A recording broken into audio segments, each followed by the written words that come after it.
in conversation with Scott Estrella. Scott Estrella has been a voracious consumer of fantasy and science fiction books and movies since he was a kid, but did not start writing until later in life. He lives in Vancouver, Washington, United States of America, but is a native of the San Francisco Bay Area. His three published novels are highly rated on Amazon, and his fourth book, the third book in the Legacy of the Planewalker series, released soon. And on today's episode of Auto Interview, to my utmost pleasure, joy, and excitement to have on the show today, Scott Estrella. How are you doing, Scott? I'm well, Peter. Thank you. And you? I'm doing fine. It's actually very lovely to have you on the show today. Quite exciting. We're going to be having a conversation around your beautiful titles. Thanks for coming on. Thank you. Thank you for having me. I'm excited too. Yeah, I'm excited as well. Yeah, thank you. So, Scott, I'd like us to start today's conversation with your book, The Paladin Case, which is the first book in the Legacy of the Planewalker series.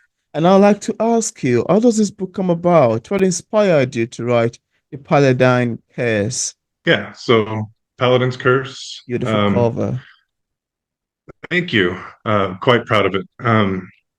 Yeah, the Paladin's Curse. What inspired me? Well, my wife actually inspired me. I had written a couple of hundred pages of what I thought was going to be a short story decades Mm, ago, called The Paladin's Curse, and it just sat on my computer for ages and ages. And one day she was looking for something in my documents and opened it up and started reading, and then she liked it, so she encouraged me to pick it back up. And so what started as potentially a short story, I started thinking about it, and as I began to think more and more, and started working on it, eventually the story grew into a 120,000 word novel. wow. That's actually very interesting. I mean, it's quite fun. A potential short story grow into and develop into an amazing, lovely novel eventually. Sounds quite amazing. And I love to give some compliment to your wife for encouraging you to, pick it up and jump into the profession of becoming an author. Sounds quite lovely to me. Thanks for sharing. Yeah, It is. It's nice to be supported. That's for sure. absolutely. And you also have a follow-up book to the Paladin's Curse in the name of The Prince Shadow, which is a second series in the book, yeah. For readers who haven't Yeah. read that yet also, and without giving much information away, could you have a sneak of what to expect in terms of themes, picking up, the second series, The Prince Shadow? Well, I guess we should probably start with the Paladin's Curse, just to be fair. Yeah. The book starts with the one of the main characters, Vyndon Stonefist, who is the product of a troll raid on an elven village, and in a strange twist of fate, Mm, an elven maiden gives birth to this monstrous child with green skin and claw-like nails and a mouthful of wow. jagged teeth and red eyes and that sort of thing.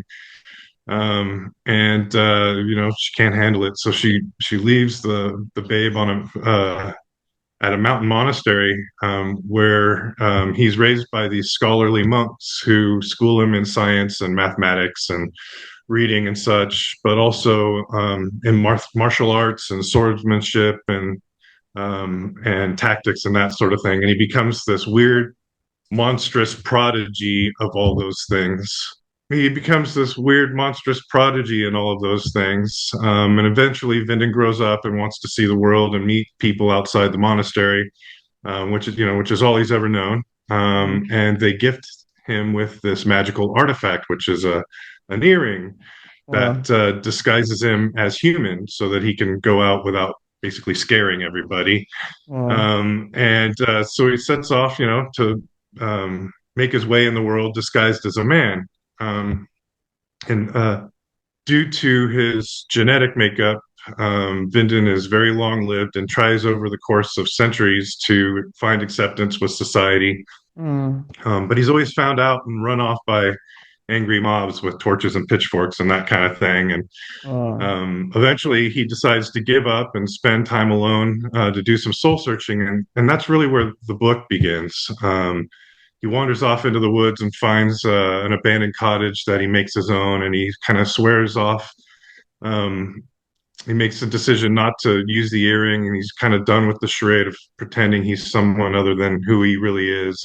Mm. Um, and then he ends up meeting Baronius Avertine, who was once a paladin but is now disgraced due to a curse he received while performing his duties. Oh. And the two become fast friends, and Vindon vows to help Baronius cure his curse.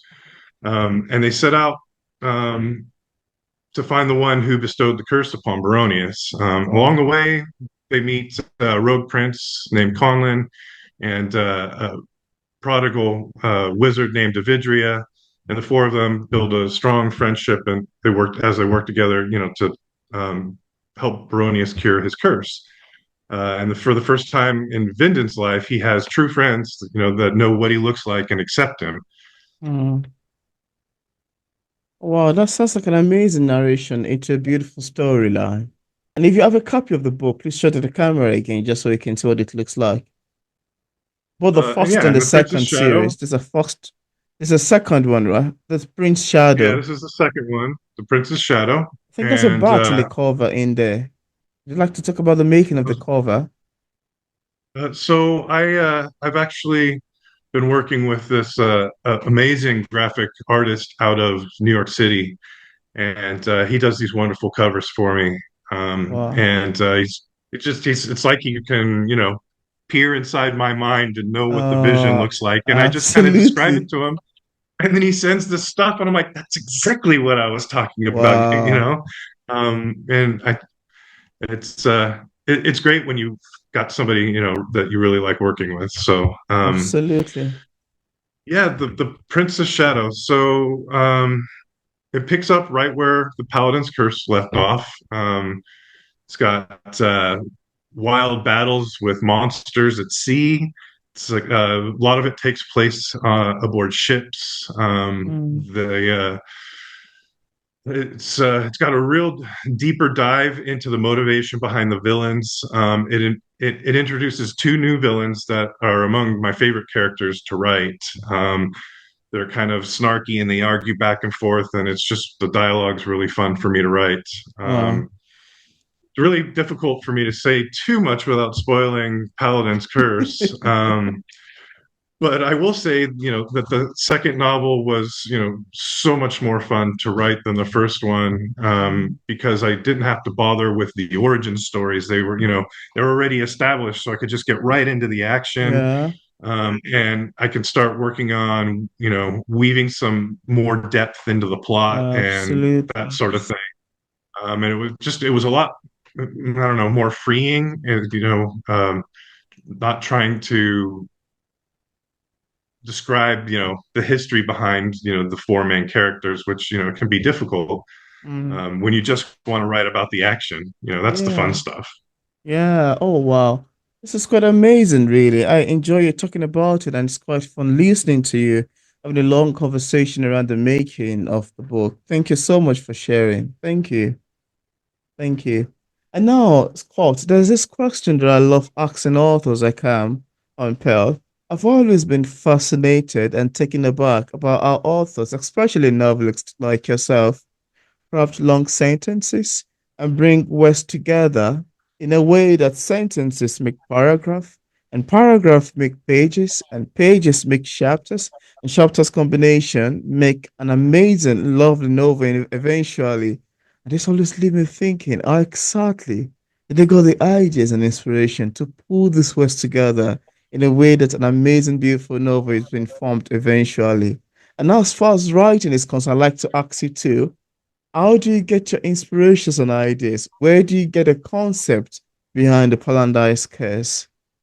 That's a great question. So the concept behind Paladin's Curse kind of has to go way back to when I was a boy, and I like to play Dungeons and Dragons, Oh, and Dungeons and Dragons has all of these reference books, and they have these books called monster manuals that would list Mm, out all of the baddies that you can meet while you're adventuring, playing, Dungeons and Dragons, and some of them yeah. are, characterized as evil without really much of a description on why they're evil, Mm, and is a lion evil if it kills a man because it's hungry and eats him, or a shark for that matter, does that make them evil because they're hungry?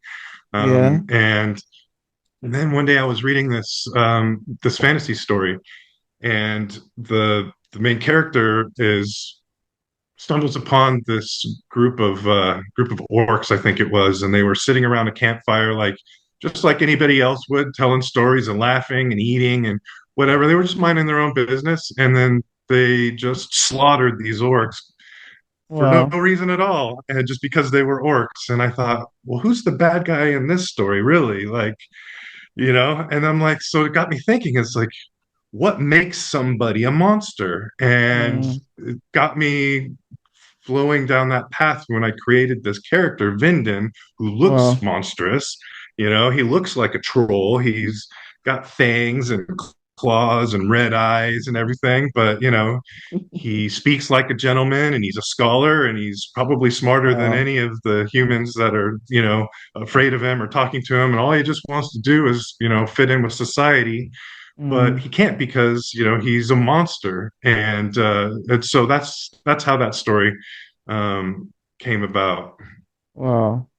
That's quite amazing to know. You see, I enjoy your answers to these questions, actually. It's quite lovely to get to hear where your concept comes from, where your ideas and inspiration comes from or sprout out from. And thank you so much for sharing. Quite lovely, really. Thanks for sharing. And you've published two so far in the Legacy of the Planewalker series. I'm curious, how many more books will there be in the series, or how many should we look forward to? Or is that the end of it all? Well, I planned it out as a four-book series, but now as I'm nearing the end of the third book, um, which I'm only a couple of chapters away from putting the finishing touches on that one. That's going to be called the Monk's Birthright. And as I'm nearing the end of this, I'm really questioning whether I'm going to be able to wrap this thing up in one more book. So Well, four was originally the idea, but maybe five. I'm really trying to keep it to four. That was the plan. it's quite amazing to know. It's quite nice actually to know that you're wrapping up the third one and you're not so sure if you're gonna stop in four. Yeah. There's so much to write, and I end up, do I scrap some of my ideas and leave them off the page, or do I So do I just keep writing and it's actually fun. have a fifth book? Yeah, it's actually funny. Even after writing or while writing, more ideas keep popping up. You're like, oh, another one is coming on. Look as if this is gonna be more five. Oh no, more six. Oh, I think more seven. Oh, I don't think I can wrap it up in seven. More eight. I just keep Yeah, I on hope it going. doesn't get that out of control because I've got other stories in my head that I'd like to write. And on it keep increasing. Thank you so much for sharing. That's quite funny and quite fun to know. Yeah. Thank you for sharing. And you have one of your recent novel is titled Tarnish, a sterling shade novel. I'm not quite sure if you have a copy of it there that you would like to show to Yeah, the yeah. camera. Yeah, I would like you to tell us a bit about this. I love the cover. This was actually a different artist, Yeah. but a very good one. Tarnished. Yeah, Tarnished is something altogether different. Where the Planewalker series takes place in the sort of pseudo medieval type scenario of a fantasy novels. Mm. This is in a steampunk setting, so it takes place in a city called Newport Praxel. Think of it like maybe 1890 London, except with magic. Oh wow. And they've got trains, and the revolver pistols are new technology for them, that kind of thing. Yeah. And the main character, Sterling Shade, he's a disgraced wizard.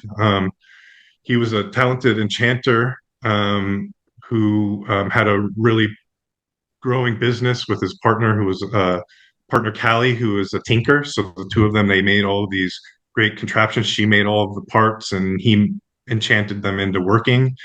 Mm. and they had a great business. And then his fiance and his dad were murdered, and he really had a hard time with it, and um, kind of went in a downward spiral straight into a bottle, and he became a drunk, and a womanizer, kind of a Wow. real lech, really, and not not an admirable person in any sense, other than he's really good on the inside. But he kind of just gave up on life and is very disgruntled in the world, I guess you could say. And but he becomes this sort of drunk wizard for hire who does nasty jobs for bad people. But then he Wow. finds a clue into the murder of his fiance and his father, and sets him on a path. And he cleans himself up so that he can sleuth this thing out, and becomes kind of a little detective. And he enlists the help of his best friend and his old partner, Callie. And they team up, and they Mm. become sort of detectives, and they follow the clues on the murder. And he ends up redeeming himself, somewhere through this book, through all of his Yeah. deeds, and remembers, kind of, who he was before, and that sort of thing. I actually started a second book in the series, and then Wow. put it down to write the Princess Shadow, and decided I wanted to finish up the Legacy of the Planewalker series before I wrote Mm. more of these. So after I finish up with the Legacy series, I will probably write more Sterling Shade stories. Mm. Um, I've actually got a horror book idea also rattling around up here that that I've kind of put an outline together for. I don't want to talk about it, but I definitely have lots of stuff coming out. Wow. It's quite amazing. I love I hearing will you say talk. one thing about Tarnished is this Yeah. book is not for all ages. It's got a lot of bad language and adult situations, Oh, and a lot of adult that, situations. that I love sort of that stuff word. in it. I never knew what it means before, but when I had to check back with my brain, I said, "Oh, I think I know what adult situations looks like." Interesting. Yeah, Yeah, I actually love your sound of Tarnished, Excelling Shade novel, and it's quite amazing to hear you talk about it, and also to know that you have some other ones coming up following it. Sounds quite amazing. So you've got quite a lot of things ongoing. I hope you find some times to sleep. yeah, it's very difficult sometimes. Yeah, thank you so much. I know we've stylishly touched on this already. I mean, in terms of what you're working on. But yeah, apart from Tarnix and Plain Walker series, do you have any other works you've authored or say currently working on? Basically, just the horror story would be the only thing else I've got on my list. It's growing. It's building momentum in my head. I've got the basic outline together on paper, Mm, but it's definitely going to have to wait until I I think I'm going to write two more Sterling Shade novels before I pick that one up. mm. Interesting. Interesting. That's quite lovely. Quite great to know, really. Thank you. Now, I'd like to ask you, could you tell us what publishing is like for a published author like yourself? Are there any challenges you've encountered in the process of writing this book and also ever since you've got published? And also, how do you handle criticism as a writer? I think I've got two questions in there already.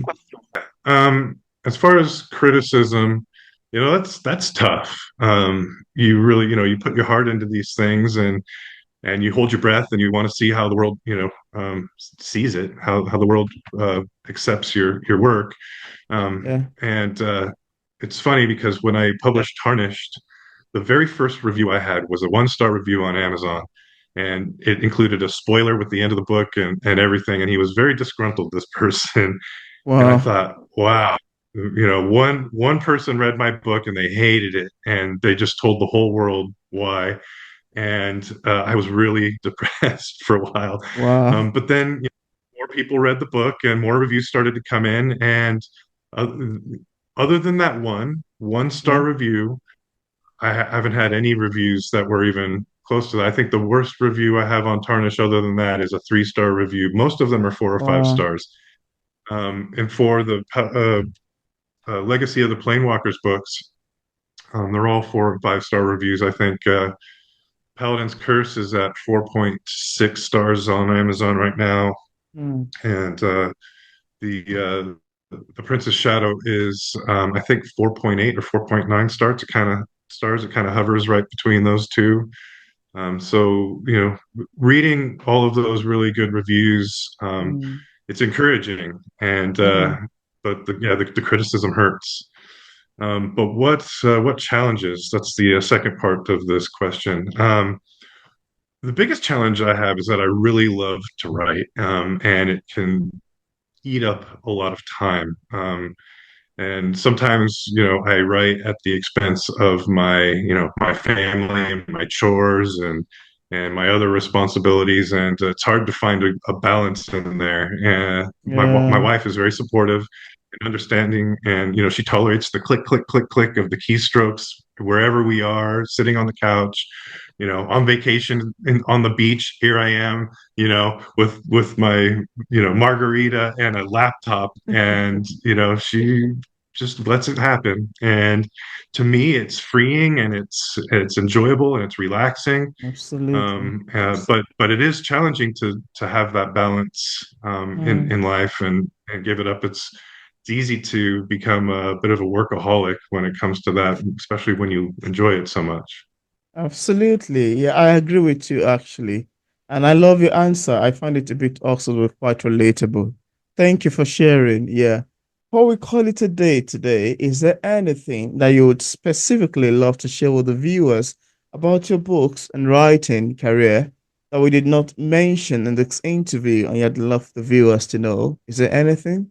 I think what makes my stories different than a lot of other fantasy books is that I really can't stand any of the cliche nuances you find in a lot of fantasy novels. Wow. When I'm looking for a new book to read and I pick up the back cover and I'm looking at it, if I hear see the any of these phrases, the chosen one, destiny, or prophecy, I just put it right back down on the shelf. Wow. And that's just been done to death. And I can't Wow. read any more books like that. And so Mm. I really steer away from that stuff in my stories. I whether I'm reading or writing, I like my stories to be unique. I want the characters to have a Wow. genuineness to them with like faults and mistakes made and that sort of stuff, and a real depth to them. Oh wow, I love that. Doing away with the cliche nuance, yeah. Sounds quite lovely to me. Thank you so much for sharing. Thank you so much. I really enjoy your take on that. Quite lovely to know. And just in case we have some viewers who are currently watching this interview, I would love to get a copy of any of your books. On what platform are they available on for purchase? Yeah, uh, you can purchase the books on Amazon. We're working on getting them into Barnes and Noble and a few other bookstores. Um, but Amazon currently is the place to go. That's great. And I left a link in the description part of this interview where interested viewers can get a copy of Scott Estrella books directly on Amazon and also another platform. I also left a link to his website and social media pages for possible followings. So thank you so much, Scott, for accepting the invitation to be featured on P English Literature. It's awesome, and I must say it's actually more than awesome, actually having this lovely conversation with you around your beautiful titles. Thanks for coming on. Thanks for having me, Peter. I really enjoyed speaking with you today. Yeah, it's my pleasure as well.